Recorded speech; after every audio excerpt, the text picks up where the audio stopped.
Next topic are the secondary sedimentation tank. Secondary sedimentation tank basically which tank है आपका, वो tank है।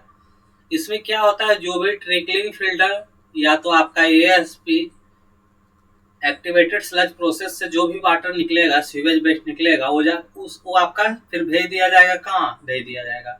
आपको एसएसटी में भेज दिया जाएगा, सेकेंडरी सेडिमेंटेशन टैंक। इसमें क्या होगा बेसिकली कि आपका जो भी सीवेज था वो डाइजेशन तो हो चुका है ऑलरेडी, तो इसमें क्या होगा कि हम इसमें भेज देंगे, तो इसमें भी जो भी स्लज होगा वो सेटल्ड हो जाएगा। सेटल्ड हो जाएगा तो जो भी स्लज आपका जो बॉटम में जमा होगा उसको क्या करेंगे, निकाल लेंगे। निकाल के क्या करेंगे, उसको फिर फर्दर डाइजेशन के लिए भेज देंगे, क्योंकि उसमें बहुत सारा माइक्रो ऑर्गेनिज्म बैक्टीरिया होंगे।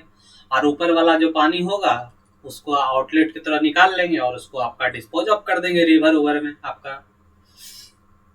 तो इसका जो प्रोसेस है वन बाय लाइन मैं डिस्कस करता हूँ। In secondary sedimentation tank is also as the secondary clarifier और सेकेंडरी सेटलिंग टैंक। बेसिकली नाम ही लिखा हुआ है सारा, उसी को क्या क्या बोलते हैं। Secondary clarifier for ASP must be express the two objective. जो सेकेंडरी क्लैरिफायर होता है, सेकेंडरी सेडिमेंटेशन टैंक होता है, फॉर एएसपी के लिए जो प्रोवाइड करते हैं उसका दो ऑब्जेक्टिव होता है। फर्स्ट ऑब्जेक्टिव क्या है, must produce the effluent sufficiently clarified. जो आपका जो भी निकलेगा, आपका उसका क्या ऑब्जेक्टिव है, जो भी निकल रहा है उसका जो बीओडी, आपका जो बीओडी ऑफ द इफ्लुएंट का जो बीओडी है,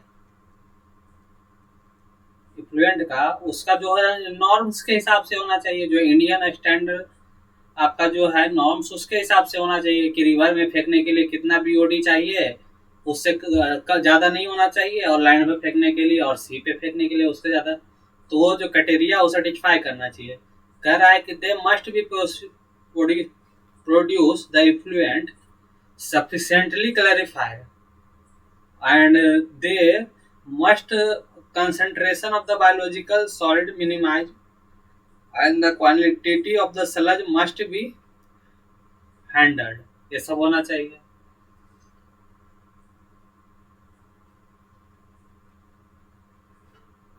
सेकेंडरी सेडिमेंटेशन टैंक क्या रिमूव करता है, जो उसमें बायोफ्लॉक्स होता है सॉलिड, जो बायो बैक्टीरिया था जो कि एएसपी और ट्रिकलिंग फिल्टर में खा खा के मोटा हो गया था, वो जाके अब कहाँ होगा, सेकेंडरी सेडिमेंटेशन टैंक में जाके सेटल्ड होगा।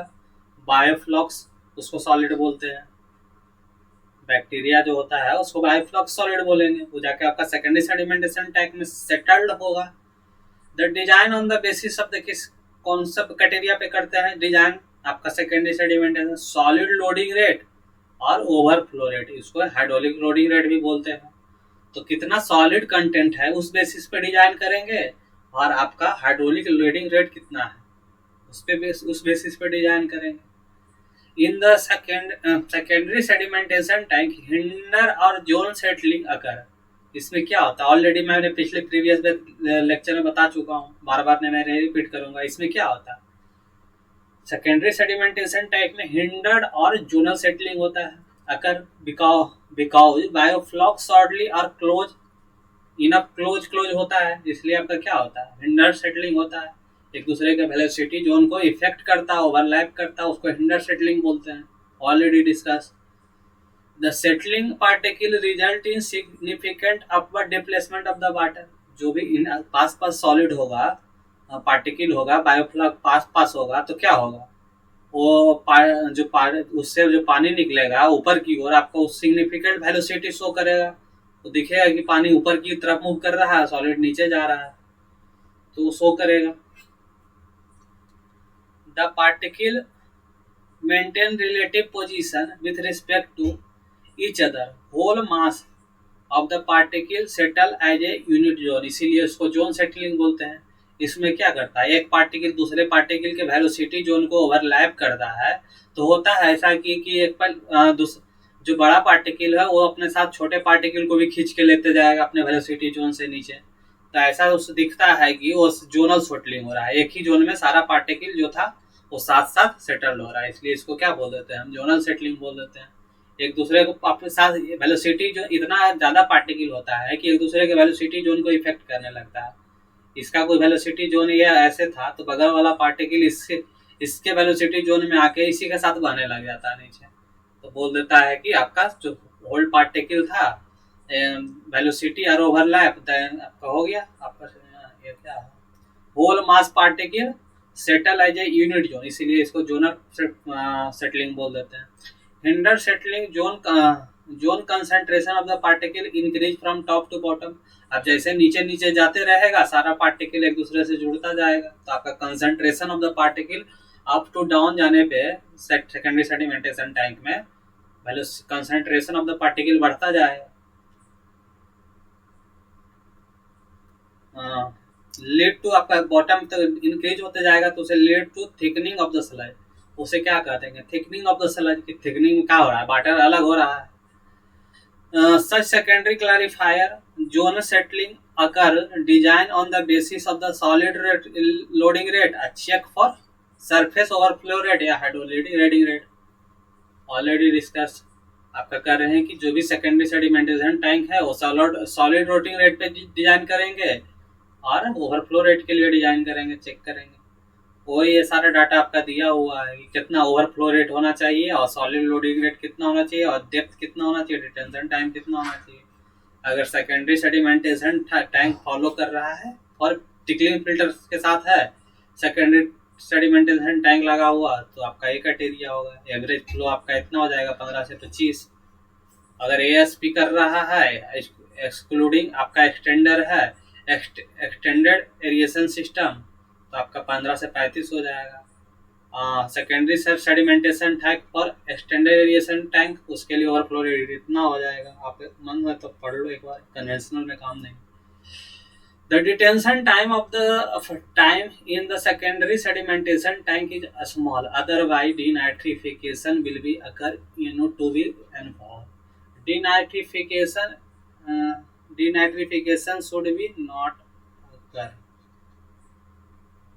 आपका क्या कर रहा है आप जो सेकेंडरी सेडिमेंटेशन टैंक है तो उसका इतना ही डिटेंशन टाइम कम रखना है। टीडी जो है इसमें वाटर जो है उसको कम टाइम तक रखना है। अगर ज्यादा टाइम तक रख दिए तो फिर से एनओरोबिक कंडीशन चालू हो जाएगा। एनओरोबिक कंडीशन चालू हो जाएगा और होगा कि आपका नाइट्रोजीनियस मैटर है वो सेटिस्फाई होने लगेगा, उसको डिग्रेडेशन चालू हो जाएगा। तो क्या हो जाएगा आपका तो N2 गैस इन्वॉल्व होने लगेगा, N2 गैस आपका आने लगेगा ऊपर की ओर। तो N2 गैस आने लगेगा तो क्या होगा जो भी सॉलिड पार्टिकल सेटल हो रहे थे वो गैस के साथ ऊपर उठने लगेंगे। गैस क्या करेगा, गैस अगर इसमें चिपक जाएगा कोई सॉलिड पार्टिकल में तो पेबल तो हल्का होता है, अगर वो सेटल हो रहा था तो पेबल साथ में चिपक गया तो ऊपर की ओर जाने लगेगा तो सेटलिंग प्रॉब्लम कर देगा वो। The surface area adopted should be maximum of the surface area solid loading rate and overflow rate. Surface area जो प्रोवाइड करेंगे on the basis of the आपका solid loading rate overflow rate के basis पे provide करेंगे।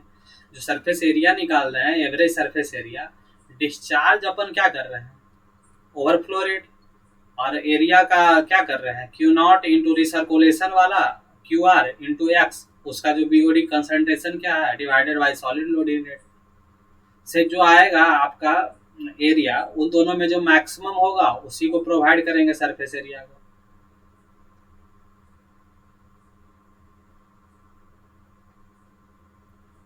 Trickling filter आपका जो recirculation ratio होगा recirculation होगा तो उसका क्या हो जाएगा बीओडी अप्लाई क्यू जो आ रहा था सीवेज का वाटर डिस्चार्ज से और रिसर्कुलेशन जो कर रहे थे उसका है डिस्चार्ज इनटू एक्स बीओडी का कंसंट्रेशन क्या है should be replaced by the amount of the biofloc added to secondary sedimentation tank for the trickling filter.